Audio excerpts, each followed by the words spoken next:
to click. Defense that dominated, Dak and company did just enough, and that left the Cowboys edging out the Seahawks. Dallas lives to play another day. Here's Jason Garrett on his running backs. They're a very balanced team. They run the ball well. Gurley's an outstanding back. He has everything you want in a running back. He's quick, he's fast, he's explosive, he's strong, outstanding vision. He can beat you with speed, he can beat you with power, he can beat you cutting back, he can beat you when they hand him the ball, he can beat you when they throw him the ball. He's great, run after the catch. He plays with a competitive spirit. He's just a fantastic player. Did you just describe Ezekiel Elliott as well?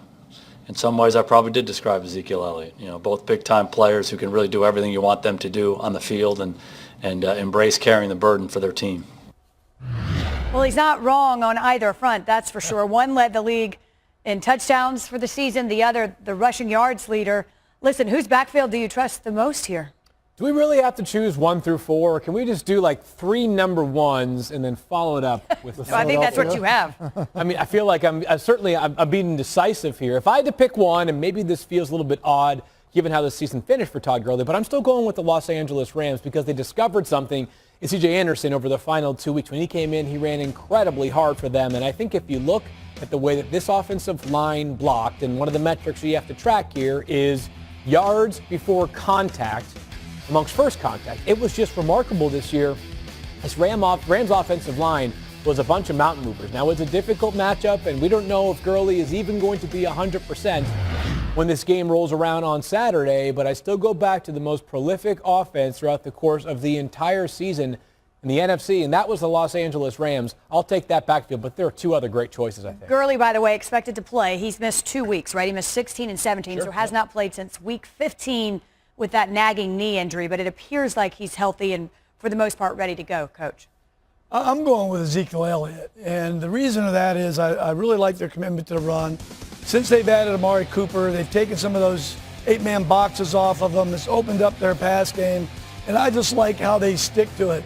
And really their success and their turnaround in their season and they're pushing this playoffs so far has been the resurgence of him getting the ball over 20 times. And when he's done that, they've been victorious. So the one I trust the most is Ezekiel Elliott. You know what's better than one running back? Several. 2 running backs. That's why I'm actually going with you were a math major. I'm going with the Saints because of that. You know, in the difference in terms of skill set between both backs. Now, both are actually more than adequate in the passing game. But when you look at what they do and how they use him, Alvin Kamara as a receiver and some of the stuff they can do with him as a route runner is incredible. And then he is a very good runner. Mark Ingram, a very physical runner, a good situational runner. And I just think the fact that they have 2 guys that, by the way, they can play at the same time. They do that sometimes. And then you also mix in a little bit of Taysom Hill with some zone read stuff.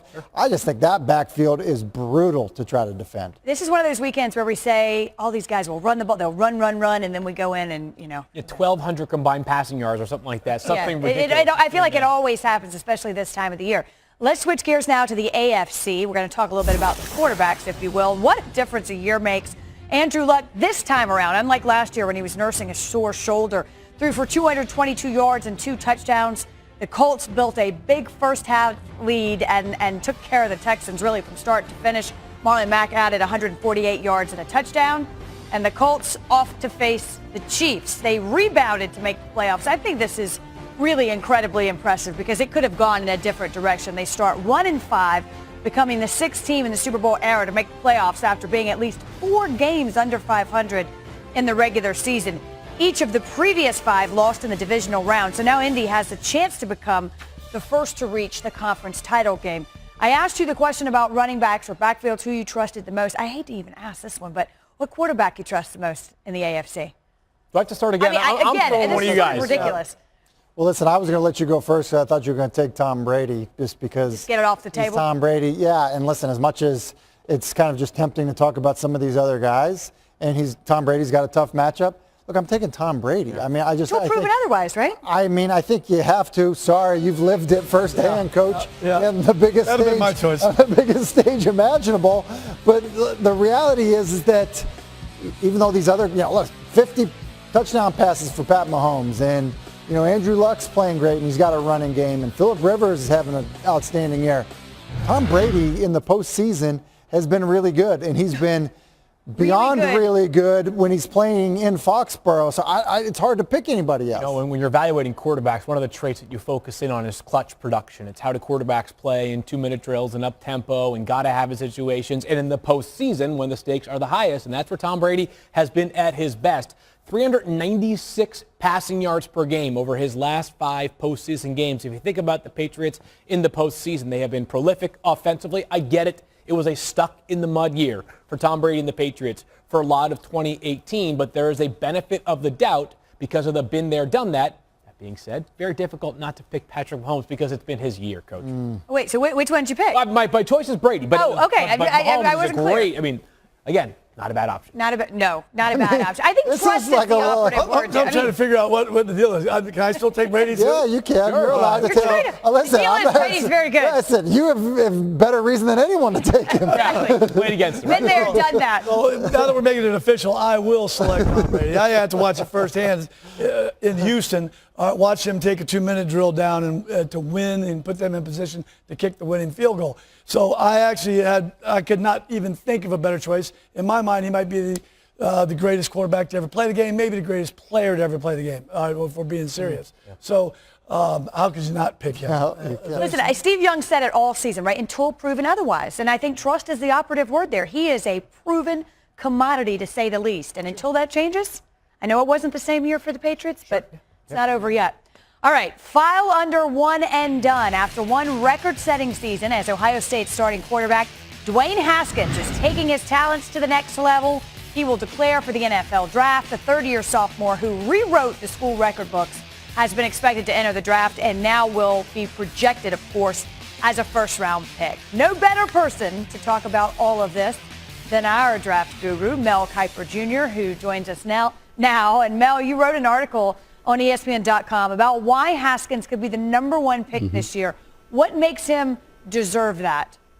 There's so much to like about Dwayne Haskins, Wendy. One thing, key improvement from, say, Penn State, when it won the road at Happy Valley, when he was struggling a bit, didn't recognize even face side pressure. They're still down 26-14, fourth quarter, 2 touchdown passes, brings them back to win that game. And that kind of was a springboard, Wendy, to consistent improvement throughout the rest of the year to the point where he was climbing the pocket. He was going to 4th, 5th options. He was seeing the field very well. He's got the size. He's got the arm. He's mobile enough. He's got tremendous leadership, great confidence, great football IQ. But it all came together as the season went along for a kid who's going to end his career with just 14 starts. He could be very much in line, Wendy, to be the #1 pick overall. He wants to be a New York Giant. They could maybe trade up from 6 to 1 and get Dwayne Haskins.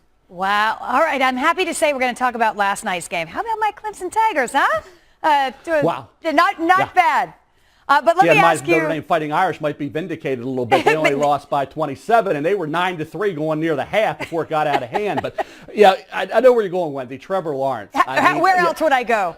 I mean, he looks like Andrew Luck, and we talked about Andrew Luck when he was a young kid at Stanford. He's destined to be the #1 pick in the draft. Lock it in. You can lock Trevor Lawrence in. You can lock him in if he was available this year as the #1 pick. He just, last 5 games of the year, 11 touchdowns, no picks, mistake-free for a true freshman. Then you go into the money games against Notre Dame and Alabama. 6 touchdowns, no picks. He's completing 66% of his passes. Calm, cool, collected. Comes out of high school as a #1 player. Plays like it. I'll tell you what. You got to wait a couple more years, and I think college football fans and Wendy, Clemson Tiger fans are ecstatic to have him back, but he's destined to be, barring any type of injury, he's going to be the #1 pick when he's available to come out. Mel, thank you, and you're absolutely right. I'm happy he's not going anywhere anytime soon. We'll take him for a few more years. Mel, thank you. You got it. Thanks, Wendy. Here's the top of the draft order for 2019. The Cardinals have the #1 overall pick. That's a spot they've never drafted from since the common draft era began in 1967. I think they were the Chicago Cardinals the last Isn't that time. crazy? Any It seems like they Cardinals would team have picked #1 overall. That was way back, 50s or something like that. We won't even talk about that. Listen, the Giants, as you heard Mel say, they're at 6. There's some talk about the Giants maybe moving up for Haskins. But let's look at this. Who needs a quarterback? And what your very early thoughts are, but it'll come before we know it. So I'm going to piggyback on what Mel said with the New York Giants at pick 6 here. We need to find a way to acquire a quarterback, be it one through the draft or free agency in some way, shape, or form. But it is not happening at pick 6, Wendy. Since over the past 18 drafts, there have been 17 instances in which a quarterback, at least one of them, has gone in the top 3.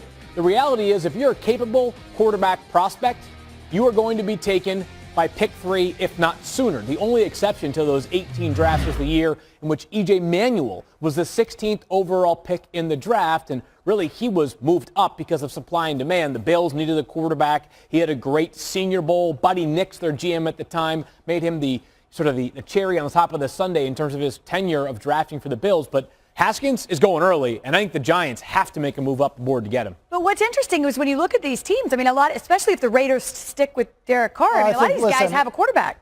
Yeah, here's what I would say, and I think most people would believe that the Raiders do have a quarterback.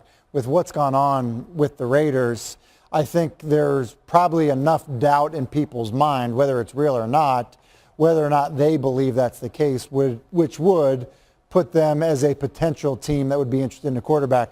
So I think it goes back to Fields' point about if you want a quarterback and you look at teams in the top 10, the Broncos would be in the mix, the Jags are in the mix, the Giants are in the mix, the Buccaneers, it sounds like they're not, but they easily could be, the Raiders could be. So it makes sense that having to get to at least 3 in order to jump these other teams, because certainly the Cardinals, Niners, and Jets are not drafting a quarterback.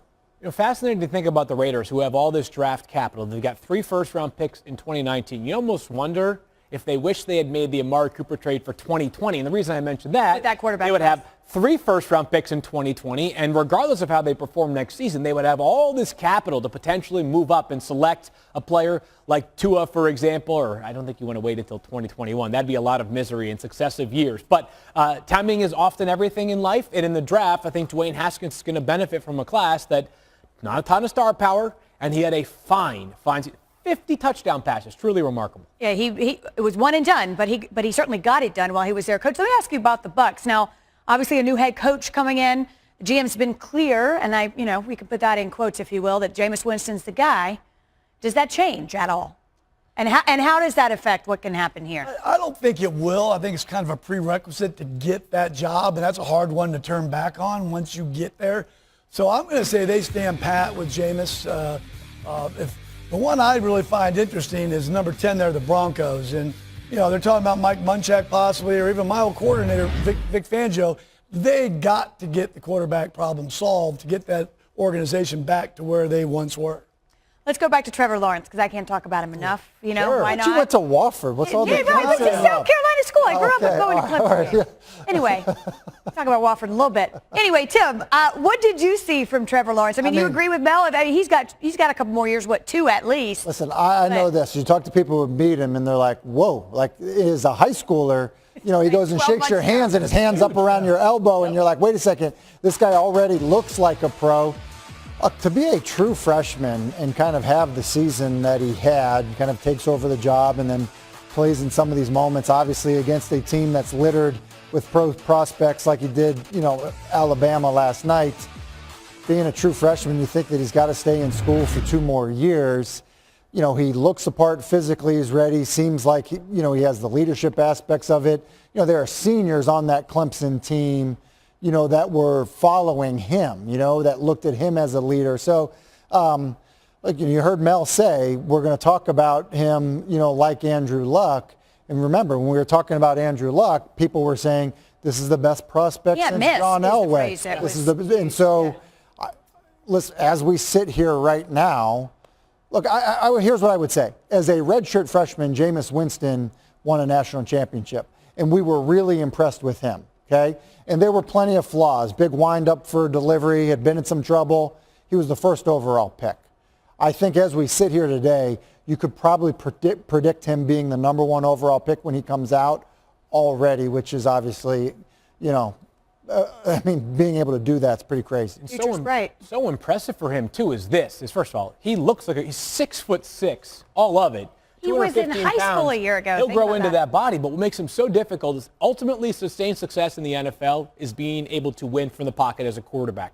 But when you can design, or you can have non-design plays like we saw from Patrick Mahomes, scrambling, eluding pressure, winning on the run, those stats we showed you from Patrick Mahomes outside of the pocket are gaudy. Trevor Lawrence showed a lot of that last night, whether it was eluding pressure going backwards, going horizontally. He's a terrific athlete, not just a thrower. Well, he'll take the Andrew Luck comparisons. He'll take the Patrick Mahomes comparisons, and eventually there'll be Trevor Lawrence comparisons. Better hair. Clemson, The only thing he's got. That part's already undisputed. I think that's fair. All right, we're going to continue our quarterback talk. It's what we do this time of year, of course. And Tom Brady 7-0 if you're keeping score against Phillip Rivers. Is Rivers panicked or patient?